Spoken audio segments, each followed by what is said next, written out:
하나님의 특성은 다 알면서 용서하신다는 것이요, 인간의 특성은 다 알면서 죄를 짓는다는 데 있습니다. 아무리 위대한 믿음의 사람이라 할지라도 실수를 하며 그것도 반복되는 죄를 짓는다는 것이 오늘 우리에게 주시는 메시지입니다.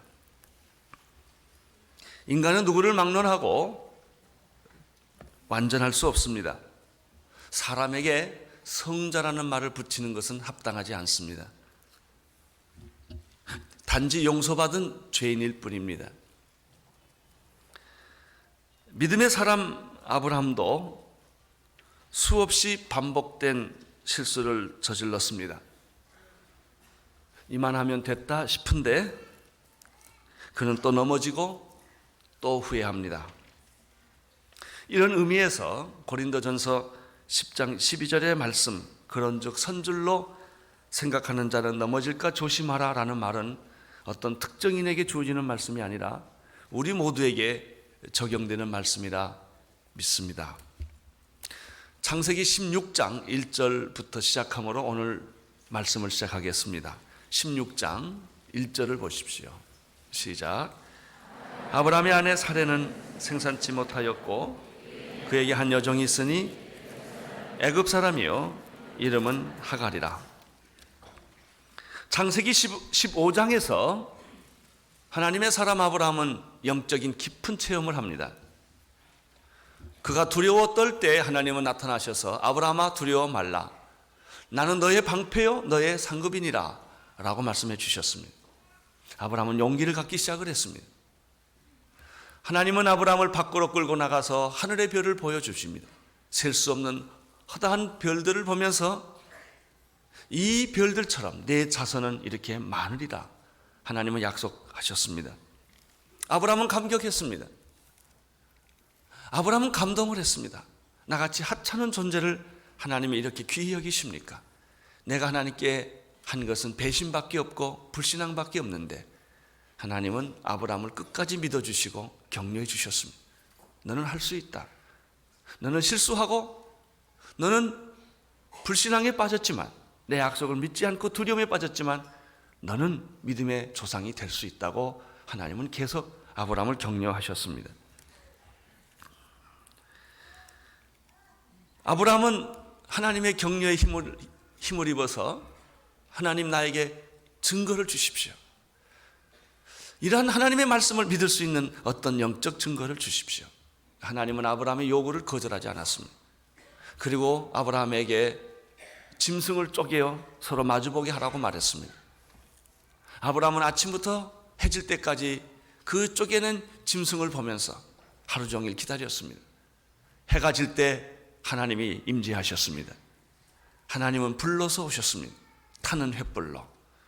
횃불로 하나님은 언약의 도장을 찍으셨습니다. 아브라함은 불러서 오신 하나님을 만날 수 있었고 경험할 수 있었습니다. 이것은 실로 깊은 영적인 경험이요 체험입니다. 아브라함은 믿음은 다시 회복되기 시작했고 살아나기 시작했습니다. 이 믿음을 보시고 하나님이 아브라함을 의로 여기셨다라고 말씀하셨죠. 우리가 마음이 답답하고 클클할 때 우리는 산으로 기도하러 갑니다. 금식도 하기도 하고 하나님께 매어 달리기도 합니다. 그렇게 하나님께 간절히 기도하면 하나님이 응답하십니다. 말씀도 들려주시고 환상도 보여주시고 격려도 해주시고 용기를 주십니다. 우리는 영적 체험을 안고 집으로 돌아옵니다. 집에 돌아오면 어떤 일이 생깁니까? 현실이 기다리고 있습니다. 산에서 기도했던 것과는 전혀 다른 신경질 나는, 나로 하여금 산으로 가게 할 수밖에 없었던 그 현실은 그대로 기다리고 있습니다. 아브라함의 경우도 예외는 아니었습니다. 그는 타는 횃불을 경험했고 하나님의 음성을 들었고 환상도 보았고 그는 충만한 상태로 집에 돌아와 보니 현실이 기다리고 있었습니다. 그 현실은 다름 아닌 그의 아내 사레였습니다. 사레의 현실은 무엇입니까? 16장 1절을 보시면 아브라함의 아내 사레는 생산치 못하였거라고 시작됩니다. 우리는 이 말씀 속에서 사례의 고민을 추측할 수가 있습니다. 건강은, 육체는 늙어가고 아기 낳을 수 있는 확률은 없어지고, 하나님의 약속은 있었고 아기는 없고, 이 사례는 속으로 두려워하기 시작했고 걱정하기 시작했고 불안하기 시작을 합니다. 여러분, 아기를 못 낳는 사람이 사례뿐이겠습니까? 그러나 사례의 고민은 좀 특이한 데가 있습니다. 왜냐하면 그는 하나님의 약속을 받았기 때문에. 내 자손으로 하여금 큰 민족을 이루어주겠다고 약속을 했기 때문에 사례는 고민을 하게 된 것입니다. 과연 하나님은 살아계실까? 그분의 약속은 신실한가? 그분의 음성대로, 그분의 약속대로 과연 이 약속은 지켜질 것인가? 만약 지켜진다면 도대체 나에게 무슨 잘못과 허물이 있기에 나에게는 아기가 없다는 말인가? 이것이 사례의 현실적인 고민입니다.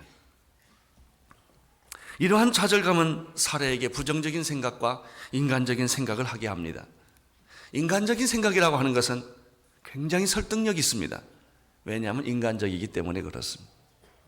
이성에 맞습니다. 내 형편에 맞습니다. 그리고 무엇보다 내 정서와 감정이 잘 맞아 들어가는 것이 인간적인 생각입니다. 그래서 우리는 힘들고 어렵고 실수를 할 때 이런 말을 합니다. 하나님도 내 입장이 돼보라고. 이런 말을 하는 것이 바로 그런 말입니다. 사람들이 쉽게 할 수 있는 것은 세속적인 방법입니다. 하나님의 뜻에 맞지는 않지만 모든 사람이 다 그렇게 해왔기 때문에 내가 그 세상적인 방법을 따라가는 것에 대해서 그렇게 죄책감을 사람들은 갖지 않습니다. 사례는 이렇게 생각했을 것입니다. 그래, 내가 이 나이에 이 육체적인 조건을 가지고 아기를 낳는다는 것은 불가능해. 내 몸적인 하갈이라는 여자를 통하여 자손을 번식하는 것이 더 현실적이고 더 현명한 일일 거야.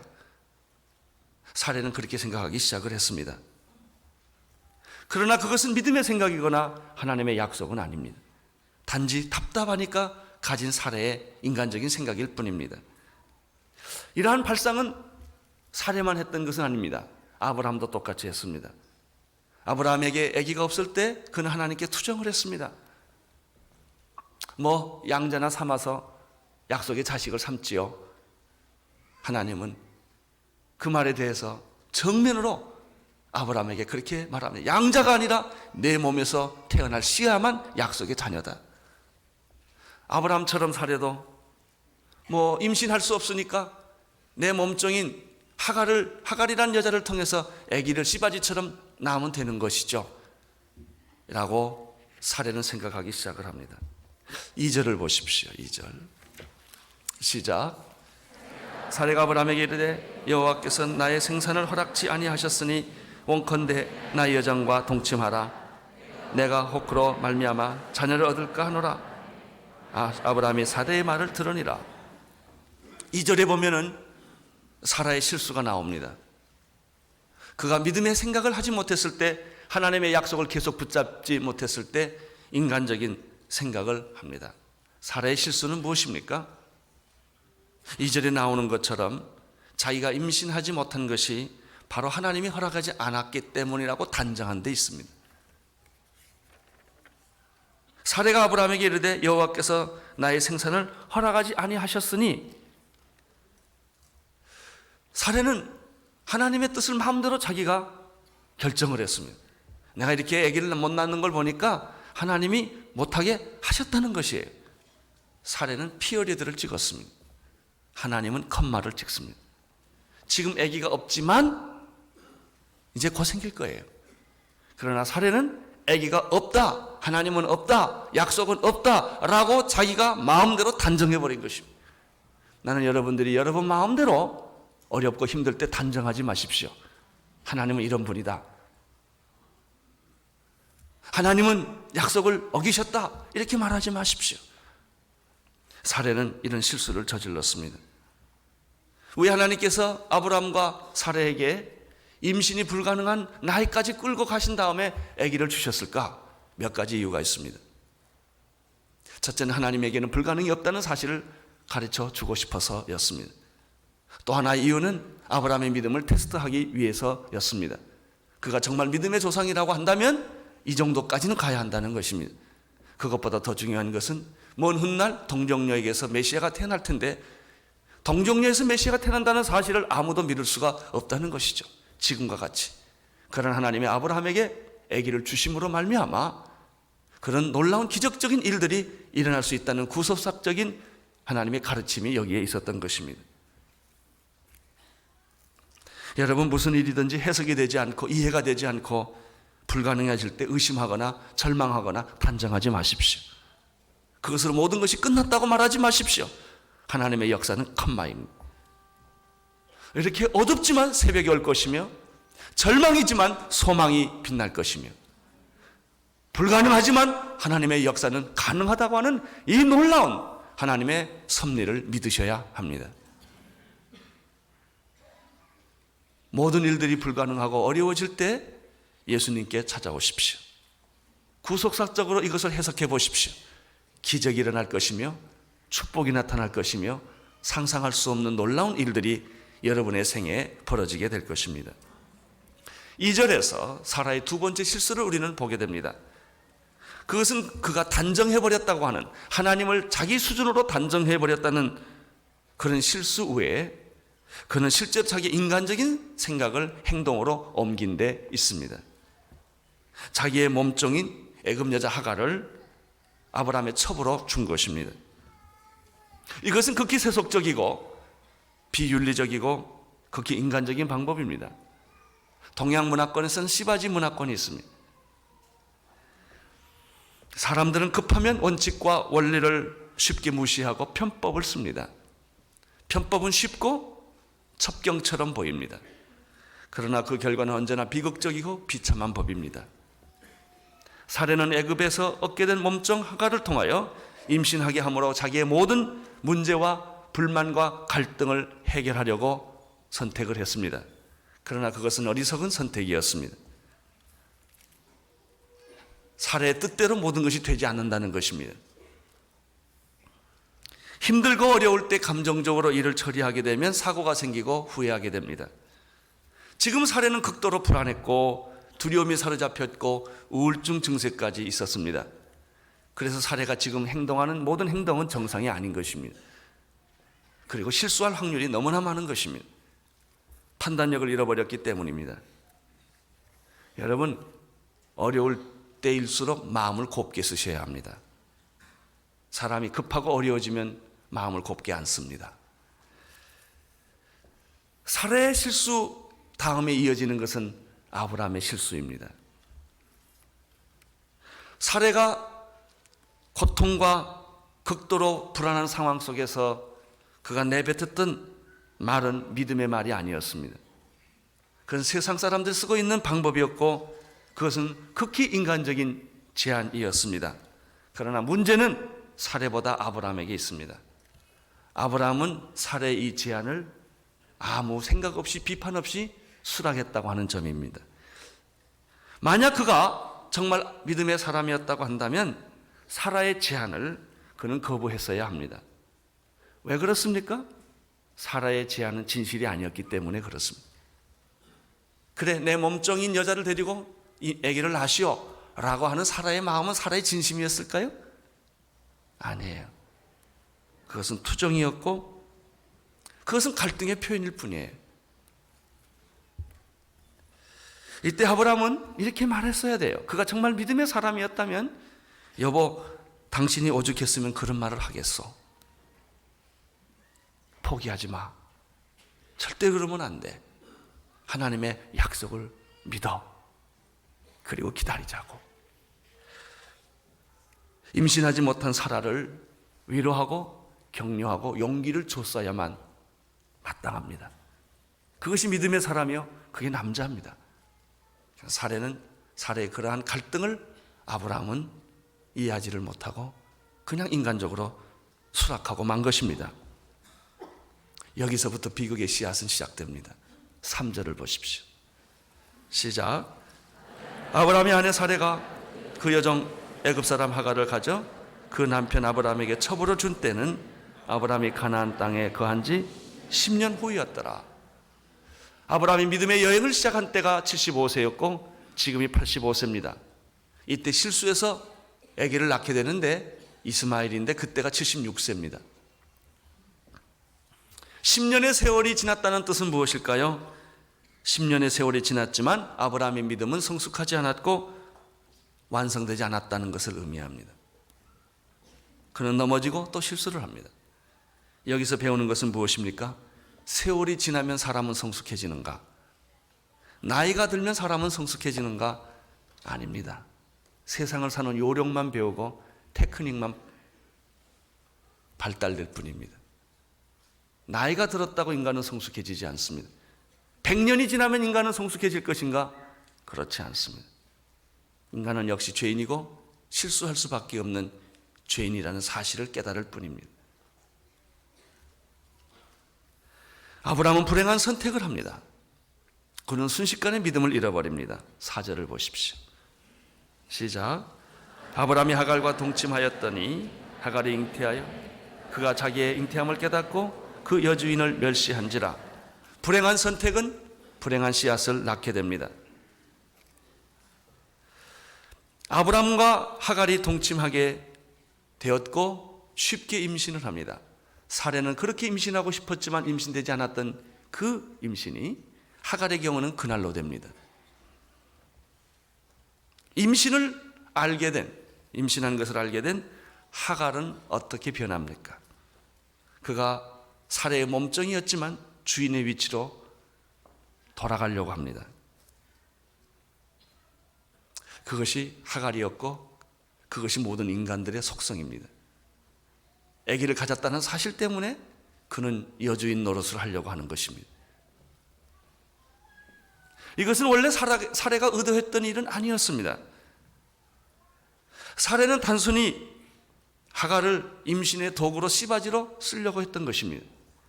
그러나 모든 것이 사례의 뜻대로 되지 않아요. 모든 것이 여러분의 뜻대로 안 됩니다. 인간적인 방법은, 세속적인 방법은 처음에는 그럴듯해 보이지만은 시간이 갈수록 딜레마에 빠지고 비참해집니다. 그러나 반대로 하나님의 뜻은 처음은 어렵고 힘들지만 시간이 갈수록 하나님의 은혜와 축복을 경험하게 될 것입니다. 자신의 몸종이 주인 행세를 하려 할 때 사라의 감정은 어떻겠습니까? 우리는 사라 얼굴을 안 봐도 능히 짐작할 수 있어요. 분하고 원통하고 속이 뒤집어졌을 거예요. 살만한 의욕을 느끼지 못하고 이 사라는 있는 신경질을 다 냈을 거예요.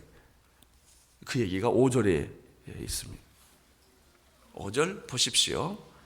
사례가 아브라함에게 이르되 나의 받은 욕을 당신이 받아야 옳도다. 내가 나의 여종을 당신 품에 두었거늘 그가 자기의 잉태함을 깨닫고 나를 멸시하니 당신과 나 사이에 여호와께서 판단하시기를 원하노라. 여러분, 사실 이 실수는 누가 저지른 것입니까? 사례가 저질렀습니다. 근데 화는 누가 냅니까? 사례가 냅니다. 우리는 다음과 같은 말을 할 수가 있습니다. 실수한 사람이 화를 낸다. 죄를 지은 사람이 큰 소리 친다는 거예요. 실수는 사례가 했어요. 그러나 그 책임을 아브라함에게 다 뒤집어 씌우는 거예요. 죄는 변명을 한다. 죄는 책임 전가를 한다 하는 사실입니다. 그러한 예는 아담에게서 찾아볼 수 있습니다. 아담이 선악과를 따먹었습니다. 하나님이 찾아왔습니다. 누가 너에게 선악과를 먹으라고 했느냐? 그때 아담이 내가 선악과를 따먹었습니다라고 말했으면 좋았을 걸 그는 변명하기 시작합니다. 당신이 준 그 여자가 나에게 선악과를 몇 개 함으로 내가 먹었습니다. 선악과를 먹은 것은 사실이지만 그 선악과를 먹게 한 것은 여자가 했다는 거예요. 변명하고 책임 전가합니다. 아니 그 여자가 한 것이 아니라 내가 언제 여자 달라고 그랬습니까? 하나님이 여자 주지 않았습니까? 책임은 하나님께 있다는 것이죠. 이것이 죄의 독특한 현상입니다. 책임 전가합니다. 그렇습니다. 어떤 사람이 도둑질을 했습니다. 아니 오늘 우리 사회에 도둑질 않고 살 수 있느냐? 그는 그렇게 말합니다. 자기가 도둑질하고 거짓말하고 사기치는 것을 그렇게 말합니다. 어떤 사람은 술을 먹습니다. 그리고 이렇게 시를 씁니다. 우리 사회는 나를 술 먹게 한다. 그렇습니까? 아닙니다. 그것은 책임 전가입니다.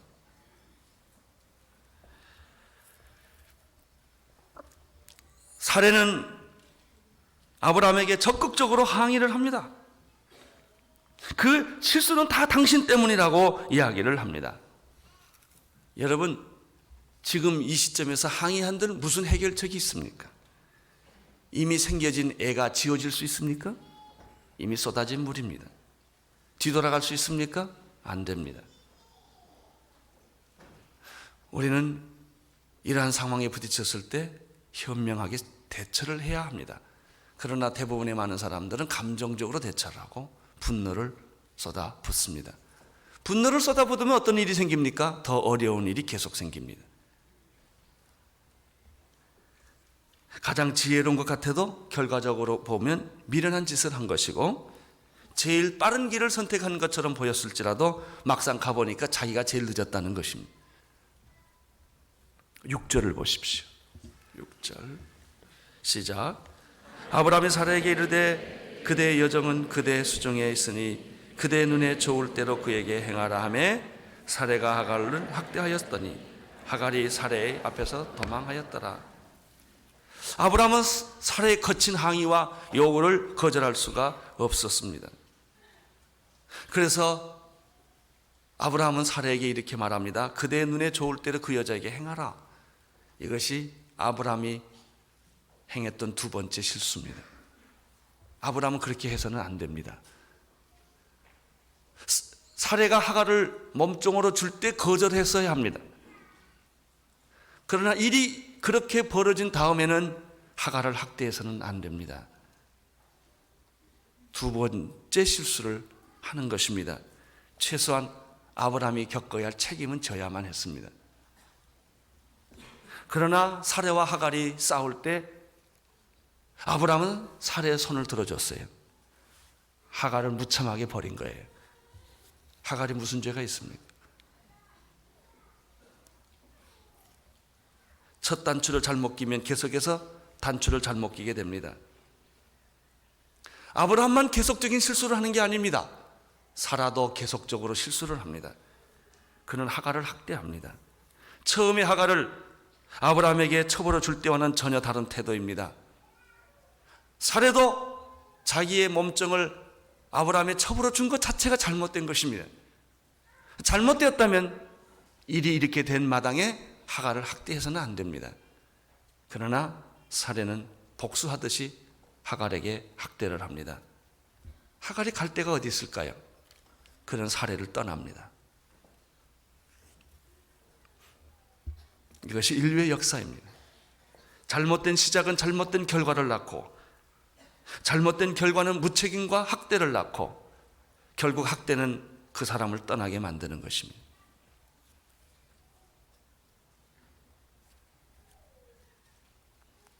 하나님 없는 세상은 바로 도망가는 사람들만 꽉 차 있는 세상입니다. Running away society입니다. 우리가 살고 있는 이 세상은 끊임없이 도피하는 사람들로 가득 찬 세상입니다. 아내는 학대하는 남편으로부터 도망가고, 자식은 일만 하고 성공만 하는 사랑 없는 부모로부터 도망가는 것이며, 학생은 실력 없는 선생으로부터 도망가는 것이며, 노동자는 착취하는 주인으로부터 도망가는 것이며, 백성은 독재하는 정치가로부터 도망가는 것입니다. 우리는 이 세상에 나가서 아무나 붙잡고 당신은 어디서부터 왔습니까? 라고 물으면 나는 도망가고 있습니다. 어디로 가십니까? 정처 없이 갑니다. 여러분, 이 세상의 모든 사람들이 다 피해가고 다 도망가고 있을 뿐이에요. 이것이 오늘 1절부터 6절까지 주어진 메시지의 전부입니다. 우리가 여기서 배우는 교훈이 있습니다. 첫째는 사람은 누구든지 실수하는 존재라는 것입니다. 의인은 없다는 것입니다. 로마서 3장 10절 이하에 보면 기록한 바 의인은 없나니 하나도 없으며 깨닫는 자도 없고 하나님을 찾는 자도 없고 다 치우쳐 한 가지로 무익하게 되고 선을 행하는 자도 없나니 하나도 없도다. 저희의 목구멍은 열린 무덤이요 그 혀로는 속임을 베풀며 그 입술에는 악독이 가득하고 그 발은 피 흘린 데 빠른지라. 파멸과 고생이 그 길에 있어 평강의 길을 알지 못하였고 저희 눈앞에 하나님을 두려움이 없느니라 함과 같으니라. 아무리 믿음의 사람이라 할지라도 인간은 그의 죄의 본성 때문에 어쩔 수 없이 넘어지고 실수하는 존재라는 사실을 우리는 인정해야 합니다. 하나님의 값없는 은혜가 아니면 아무 누구도 바로 설 수가 없습니다. 우리가 믿음의 경주를 끝까지 다 할 수 있는 까닭은 우리가 실수하지 않았고 우리가 완전했기 때문이 아니라 실수도 했고 넘어졌고 부족했지만 하나님이 우리를 붙잡아 주셨기 때문에, 하나님이 아브라함이 믿음이 있어서 믿음의 조상을 삼은 것이 아니라 그의 행동이 의로워서가 아니라 그가 실수 없었던 사람이 아니라 이렇게 형편없는 그리고 결정적인 실수를 했음에도 불구하고 하나님은 아브라함을 버리지 아니하시고 끝까지 믿음의 사람으로 세워주셨다는 데 있습니다. 이것이 은혜입니다. 은혜의 보좌 앞에 우리는 나가야 합니다.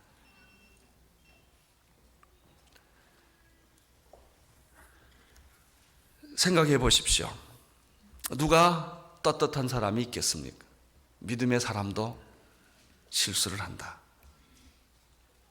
그러나 하나님은 그를 다시 붙들어 주시고 세워주셨다는 것입니다. 사랑하는 성도 여러분, 다른 사람의 실수를 관용하시기를 바랍니다. 아내가 용서받을 수 없는 죄를 졌다 할지라도 용서하십시오. 여러분의 남편이 용서받을 수 없는 죄를 졌다 할지라도 용서를 하십시오. 그 까닭은 우리가 용서받은 죄인이기 때문에 그런 것입니다. 아브라함의 실수가 있었지만 하나님은 그를 도중에 포기시키지 아니하고 믿음의 조상으로 계속 끌고 갔기 때문에 그렇습니다. 사도 바울은 자기가 하나님 앞에 설 수 있었던 이유를 이렇게 설명합니다. 나의 나된 것은 하나님의 은혜였다. 나는 나의 연약함을 자랑한다. 나는 나의 실수를 자랑한다. 나의 연약함으로 인하여 하나님의 강함이, 위대함이 드러났기 때문이다. 하나님의 성령의 능력과 인도하심과 붙잡힘 때문에 우리는 끝까지 믿음의 경주를 할 수가 있는 것입니다. 신실하신 하나님, 용서하신 하나님, 끝까지 기다려주시고 죄 안 짓는 사람처럼 다시 만나주시는 그 하나님을 바라보십시오. 두 번째, 오늘 메시지를 통하여 우리가 배우는 사실 또 하나는 무엇입니까? 우리가 어렵고 힘들고 고통스러울 때 인간적인 방법을 선택해서는 안 된다는 메시지가 여기 있습니다. 세속적인 방법을 흉내내서는 안 된다는 것입니다. 아브라함과 사례는 어렵고 힘들 때 하나님의 약속을 붙들기보다는 세상적인 방법, 인간적인 방법을 택했습니다. 아브라함은 양자를 얻어서 자녀로 삼으로 했고 사례는 몸종을 시켜서 아기를 얻으려고 했습니다. 그러나 이것은 다 하나님의 뜻이 아닙니다. 어렵고 힘들 때 감정적으로 대처하지 마십시오. 어렵고 힘들 때 인간적인 방법이 쉽다고 선택하지 마십시오. 그냥 고난을 겪으십시오. 고통을 그냥 당하십시오. 신앙의 위기는 한 번으로 끝나지 않습니다. 계속 옵니다. 고통도 계속 옵니다. 하나님의 약속을 계속 믿고 나갈 것인가, 아니면 인간적인 방법을 택해서 쉽게 갈 것인가 라는 두 가지 싸움은 우리 생애에 계속되는 것입니다. 그럴 때마다 어려운 길을 택하십시오. 좁은 길을 택하십시오. 고통의 길이지만 하나님의 뜻을 택하십시오. 그것만이 여러분이 살 수 있는 길입니다. 예수님도 이런 유혹을 수없이 받았습니다. 금식했을 때 돌멩이를 가지고 떡을 만들라는 유혹도 받았고, 성전 꼭대기에서 멋있게 뛰어내리면 천사가 받아줄 거라는 그런 유혹도 받았고, 내게 절하면 이 세상의 모든 권세와 부귀를 다 내 손에 주겠다는 유혹도 예수님은 받았지만 그때마다 예수님을 말씀으로 거절했습니다.